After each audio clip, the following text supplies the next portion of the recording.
성경 말씀 창세기 4장 7절입니다. 창세기 4장 7절.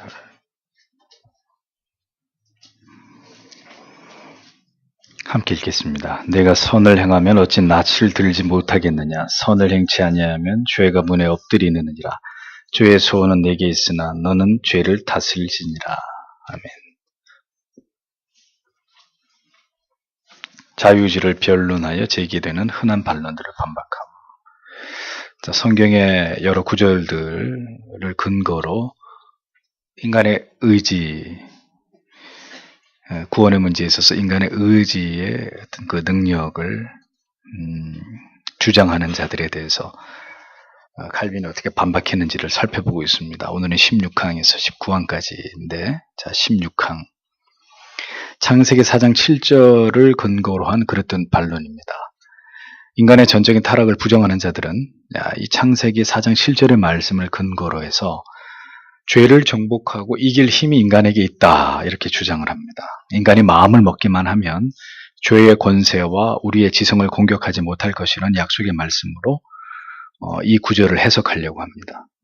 그런데 이 구절은 우리가 죄를 이길 수 있다는 그런 말씀이 아니라 가인이 아벨에게 품은 시기와 분노의 마음을 책망하고 있는 이런 말씀으로 봐야 되는 거죠.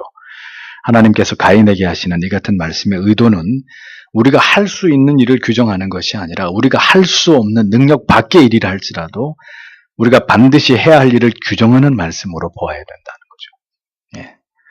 성경에서 우리를 향해서 어떤 삶을 살아가야 한다고 말씀하는 모든 신앙의 율례와 법도와 원리들은 우리가 그 모든 일을 능히 행할 수 있다고 믿기 때문에 그렇게 살라고 말씀하시는 것이 아닙니다. 오히려 그 모든 말씀을 지켜 행하려 하면 할수록 더 자신에게 실망하고 무너지는 것을 경험하게 하심으로 결국은 예수 그리스도의 십자가를 바라보고 의지하고 하나님의 긍휼과 자비와 우리를 도우시는 은혜를 간절히 구하게 하기 위함이라는 것을 우리는 기억해야 합니다. 이 모든 우리의 삶에서 행위를 촉구하는 말씀을 이렇게 이해하지 않기 때문에, 칼빈의 해석을 따라 이해하지 않기 때문에 어디로 가는 거예요? 알미니아로 가는 거예요. 알미니안으로. 그래서 맨날 도덕적인 설교, 이렇게 살아야 되지 않겠습니까?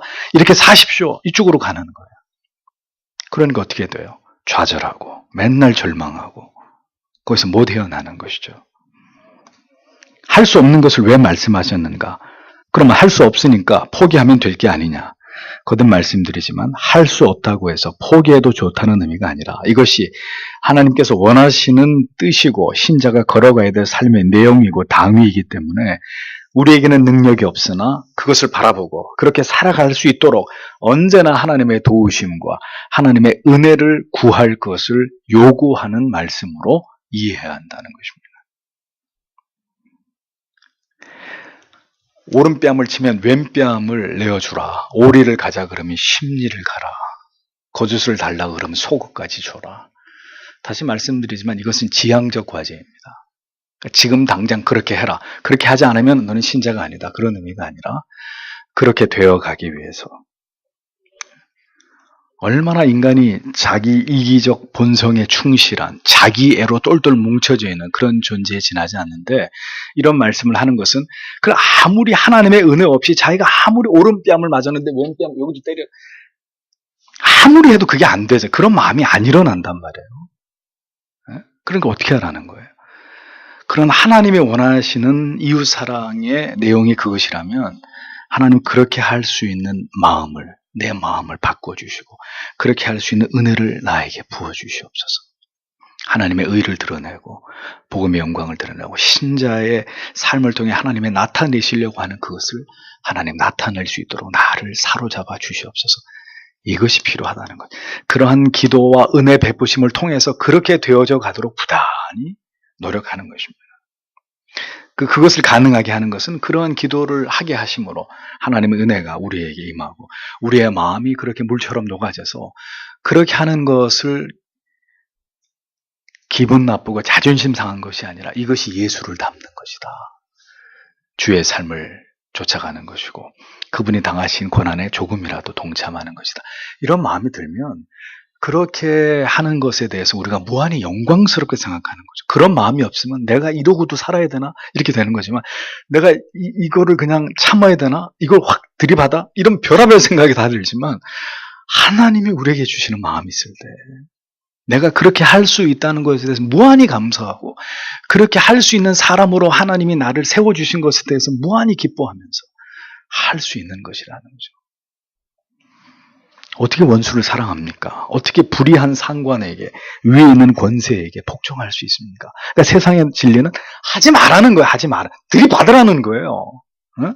왜 바보같이 그런 권위에 복종하고 그렇게 당하고 사냐 이거죠. 다 들이받아버리고 네가 하고 싶은 대로 하라고. 그게 세상의 정신이에요. 요만할 때부터 세상이 그런 가치관을 심어줘요. 네가 모든 걸 결정. 네 인생이다. 그냥 못하는 거죠. 그렇게 죄로 똘똘 뭉쳐있는 우리가 어떻게 그렇게 하나님의 뜻에 순응하고 안 돼요. 사람으로는 할 수 없지만 하나님의 뜻에 순복하고 하나님의 주권과 섭리를 굳게 신뢰하면서 그렇게 행할 수 있는 은혜와 마음을 주시기를 간절히 기도함으로 우리의 마음을 움직여 가시는 하나님의 뜻을 이루게 하시는 신자의 삶을 살아내는 것이라는 거죠. 그것이 하나님이 원하시는 삶인 거예요. 그래서 신자가 밥은 먹지 않아도 못 살죠. 밥은 한 개 굶을 수 있어도 하나님의 말씀을 찾고 그 하나님 앞에 엎드리는 것은 쉴 수 없는 이유가 거기 있는 것입니다. 그것을 멀리하면 지극히 인간의 마음을 가지고 또 인간의 욕정이 나오고 인간의 자존심이 나오고 인간의 자기사랑이 나오고 그래서 하나님의 뜻을 밀쳐낼 수밖에 없는 게 인간이기 때문입니다. 17번째 장 로마서 9장 16절과 고린도전서 3장 9절을 근거로 한 반론입니다. 또다시 그들이 근거로 삼는 구절은 로마서 9장 16절입니다. 그런즉 원하는 자로 말미암음도 아니요 다른 박질하는 자로 말미암음도 아니요 오직 긍휼히 여기시는 하나님으로 말미암음이니라. 이 구절입니다. 어처구니 없게도 그들은 이 말씀을 근거로 사람의 의지적 수고와 노력이 있었기 때문에 그것이 하나님의 긍휼하심의 도움을 받을 때 바람직한 결과가 나오는 것으로 갖다 붙여버립니다. 이렇게 해석을 해버리는 거죠. 참 희한합니다. 똑같이 성경을 읽어도 어쩌면 그렇게 아전인수격으로 해석해서 아까도 우리 구역에서 성도님들과 말씀을 나눴지만 똑같이 성경을 봐도 어떤 사람은 동성애자를 향해서 사랑을 베풀어야 된다. 그들도 우리의 백성이다. 라고 이렇게 주장해서 동성애를 지지하는 목회자와 교회가 있고 그렇지 않은 우리 같은 사람이 있는 거예요. 똑같이 성경을 보고 해석을 하는데 하나님의 말씀을 가지고 귀에 걸면 귀걸이, 코에 걸면 코걸이로 만들어가지고 그렇게 그런 논리로 아주 극단적인 이런 어떤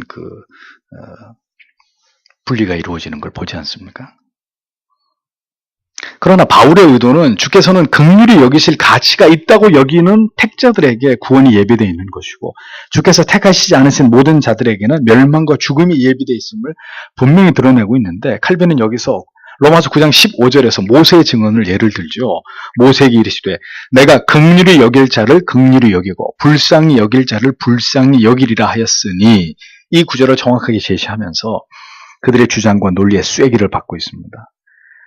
그러므로 하나님의 긍휼은 원하는 자나 다른 박제를 하는 자에게 달려있는 것이 아니라 구원의 길을 예비해 주시는 것은 사람의 의지나 노력이 아니라 하나님의 전적인 긍휼히 여기심에 의한 것임을 명확히 설명하고 있는 것을 볼 수 있습니다. 우리가 무엇인가 원하고 간절히 어떤 목표를 향해서 다른 박질한 결과로 그렇게 우리 안에 무엇인가 선한 의지적인 것이 있었기에 하나님의 긍휼을 입는 것이 아니라는 것을 칼빈은 아주 분명하게 명시하고 그리고 칼빈은 이어서 아구스티누스의 해석을 인용하면서 이 구절의 해석이 나을 수 있는 오해의 여지를 차단시킵니다. 아구스티누스가 이렇게 말했죠. 그러므로 이 말씀을 하는 것은 주께서 예비해 주지 않으시면 사람에게 선한 의지가 없기 때문에 우리가 원하지도 다른 박질 다른 박질 하나 하지 않아도 된다는 뜻이 아니라 하나님께서 우리 속에서 그 두 가지를 친히 행하시기 때문인 것이다. 이렇게 정리를 합니다.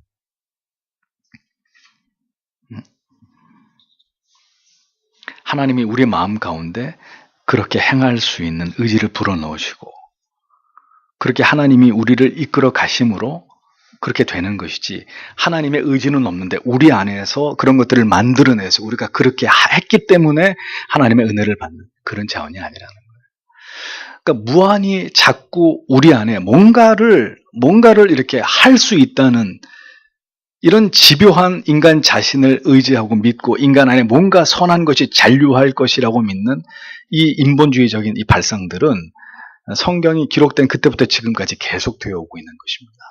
인간을 전적으로 타락한 존재라고 보지 않으려고 하는 인간의 마지막 자존심이 계속 하나님의 전적인 은혜를 부정하면서 우리 안에 뭔가 하나님의 요구와 뜻에 부응하면서 뭔가 하나님의 뜻을 이룰 수 있는 이런 가치가, 이런 능력이 우리 안에 남아있다고 하는 것을 집요하게 인간이 이것을 놓으려고, 포기하려고 하지 않는 거죠. 그렇게 하면 할수록 십자가의 구속의 은혜는 반감되고 사라지고 희미해질 뿐입니다. 내가 하면 된다고 생각하지. 18번째, 집회에서 15장 14절에서 19절을 근거로 한 반론, 그릇된 반론. 자, 여러분, 집회서가 뭡니까? 외경이잖아요, 외경. 그러니까 외경의 집회서까지 인용해서 그들은 인간의 의지적 능력을 입증하려고 하는데, 외경을 인용해서 논리를 펼친 것을 보면 누구라는 거예요? 이런 반론을 펼치고 있는 사람이 지금 누구라는 거죠? 예, 그렇죠. 로마 카톨릭이라는 걸 우리가 금방 눈치챌 수 있는 거죠. 집회서의 내용은 이것입니다. 사람이 창조된 직후에 하나님은 그를 자기 자신의 지혜의 능력 속에 두셨고 그에게 계명들을 주셨다. 사람이 그 계명들을 지키면 그 계명들이 사람을 지킬 것이었다. 하나님께서는 생명과 사망, 선과 악을 사람 앞에 두셨다. 그리고 어느 것이든 그가 택하는 것을 그에게 주실 것이다. 이런 다소 성경 전체가 얘기하는 하나님의 주권사상, 인간의 전적 타락을 부정하는 듯한 이런 구절. 그래서 외경이 정경에 포함될 수 없는 거예요. 일관된 성경의 논리와 지식과 그 진리의 흐름을 따라가지 않고 거기에 반대되는 듯한 내용이 들어가 있기 때문이죠. 이것은 사람의 작품이라고 보는 거죠. 칼빈은 구원 얻을 능력이 자기 안에 있다는 어떠한 주장도 모두 단호히 배격하고 일고의 가치도 없다는 것을 일갈하면서 철저하게 이것을 무시합니다. 그리고 구차한 변명보다는 차라리 하나님 앞에 긍휼을 구하는 것이 바람직하다고 얘기하는 거죠. 변호사가 필요한 게 아니라 의원이 필요하다, 인간에게는. 그렇게 표현을 합니다. 19번째로 누가복음 10장 3절을 근거로 한 그릇된 반론입니다. 그들은 또 주장하기를 노상에서 강도를 만나 거의 죽게 된 사람에 대한 예수 그리스도의 비유를 들어서 참 어이가 없죠. 그 사람이 강도를 만나 공격을 받았지만 죽은 것은 아니다. 절반쯤은 살아있지 않냐, 절반쯤은.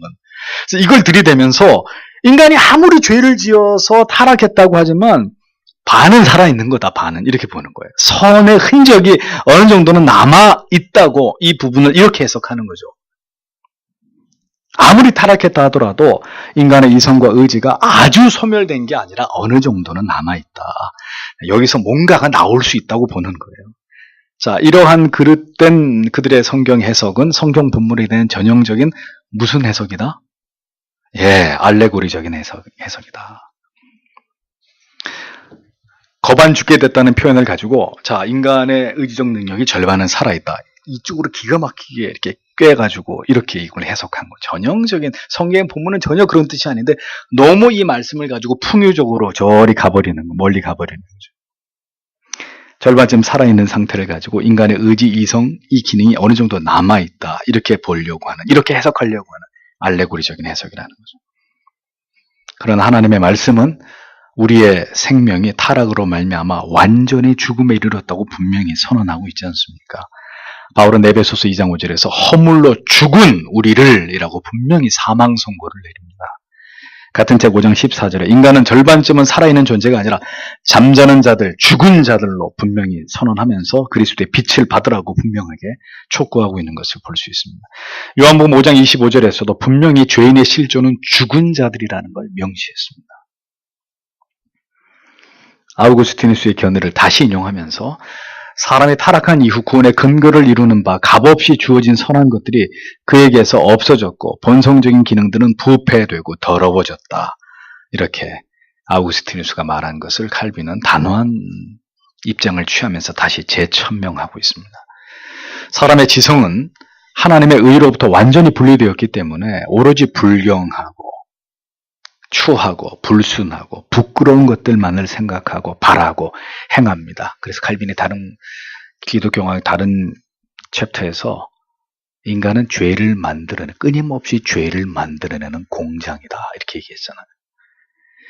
그 이유는 마음이 죄의 독 속에 너무나 찌들어 있기 때문에 거기서 나오는 것은 악취밖에 없다. 혹 소수의 사람들이 스스로의 노력으로 선한 모습을 보이기도 하지만 마더 테레사나 모한다스 간디 같은 이런 인물들 예를 들어 볼 때 그렇죠. 겉으로 볼 때 굉장히 선해 보이죠. 예? 근데 그럼에도 그들의 지성은 외식과 간교한 속임수에 둘러싸여 있고 내적인 사악함에 매여 있다고 칼빈은 일갈합니다. 마더 테레사요? 자기가 친한 신부한테 그 나중에 마더 테레사가 쓴 편지들이 다 발견되는데 나는 때때로 하나님이 살아계신지 모르겠다. 에? 아주 충격적인 고백을 하죠. 그래서 사람들이 나를 그렇게 바라보는 것이 난 너무 부담스럽다. 아주 지극히 인간 마더 테레사의 그 연약, 그의 회의, 의심, 그의 죄성 이런 것들이 친구 신부에게 보낸 편지에서 다 드러나서 간디 알고 계십니까 여러분? 네, 10대 여성 뭐 그런 얘기 하지 말고요. 아무튼 그러니까 보세요. 성추행 스캔들이 폭로되고 있는 미투 운동으로 문화계가 초토화되고 있는 오늘의 현실을 보십시오. 연예계, 문학계, 연극계, 학계, 재계, 교계 점점 더 거세게 드러나는 이 추악함들이 확대되고 있습니다. 성도 여러분, 인간 자체가 적폐입니다. 모든 인간들 자체가 본디 사악한데 누가 누구를 판단하고 누가 누구를 정죄할 수 있습니까? 겉으로 뛰어난 예술과 문학으로 도배를 하고 온갖 고상한 척을 하지만 속으로 썩어 문드러진 인간의 타락한 군상들을 절대로 감추지 못하는 것이 이렇게 폭로가 되어가지고 다시 한번 인간이 얼마나 추악한 존재인지 만천하에 드러나고 있는 누가 누구에게 돌을 던지겠습니까? 우리가 그 사람을 욕할 자격이 있어요? 우리는 그럼 깨끗해요? 하나님이 보여주시는 거예요. 이게 인간의 모습이다. 그렇게 고상하게 시를 쓰고 연극을 하고 뭐 뒷구멍으로는 그게 우리의 모습이라는 거예요. 전적으로 타락하고 부패하고 무능한 그런 자들이 정의를 외칩니다. 그런 사람들이 박애를 순수한 예술을 논합니다. 얼마나 수치스럽고 모욕적이고 놀랄 일도 아니에요. 솔직히 얘기하면. 우리가 타락한 죄인들과 이 사회에 뭘 기대하겠습니까? 뭘 기대하십니까? 저처럼 기대하는 게 아무것도 없으면 실망할 일도 없어요. 다 그런 거지 뭐 이렇게 되는 거죠. 뭐 하나님 모르는 사람들이 다 그렇지 뭐. 안 드러난 게 다행이죠. 그래서 11계명이 뭐다? 들키지 마라.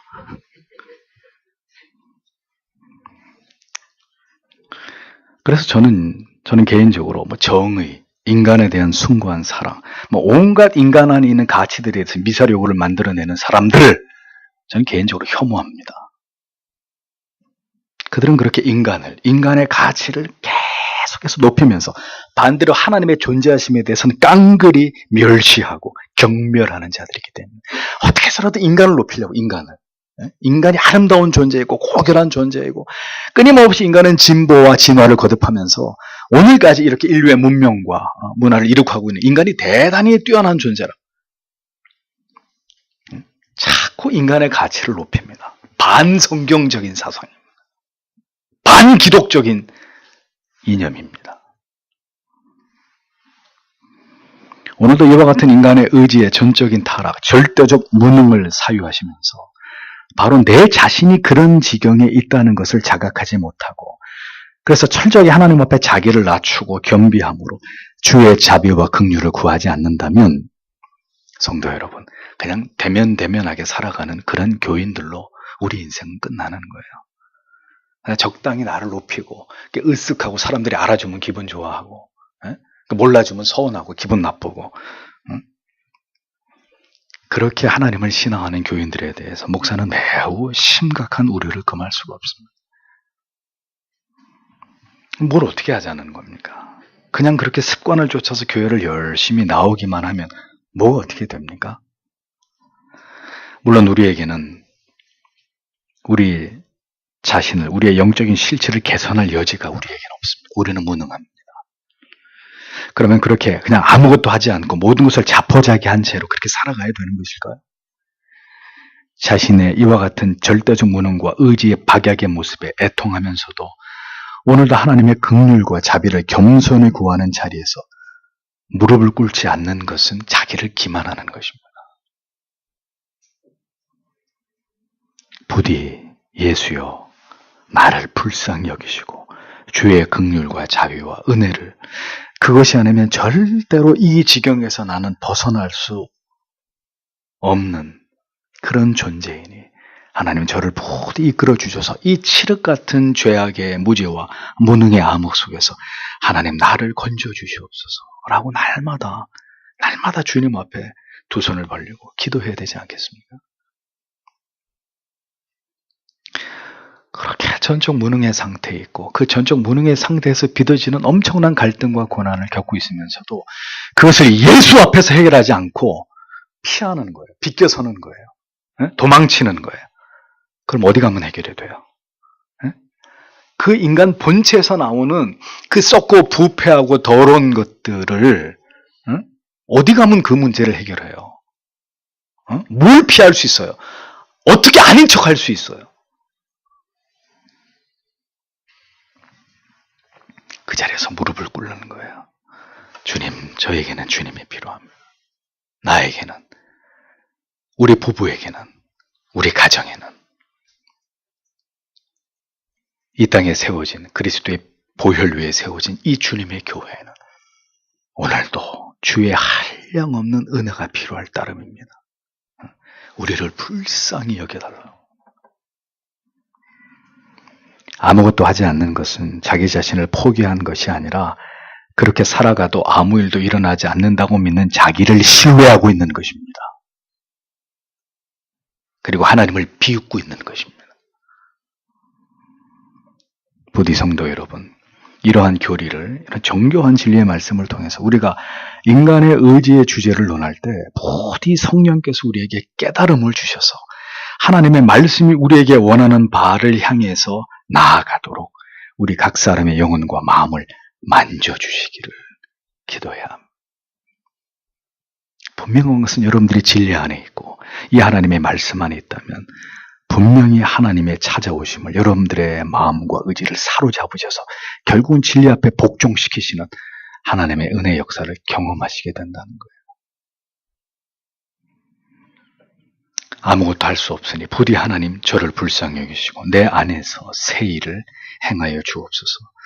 오늘도 이렇게 하나님 앞에 간구하는 우리들이 되어야 할 것입니다. 기도하겠습니다.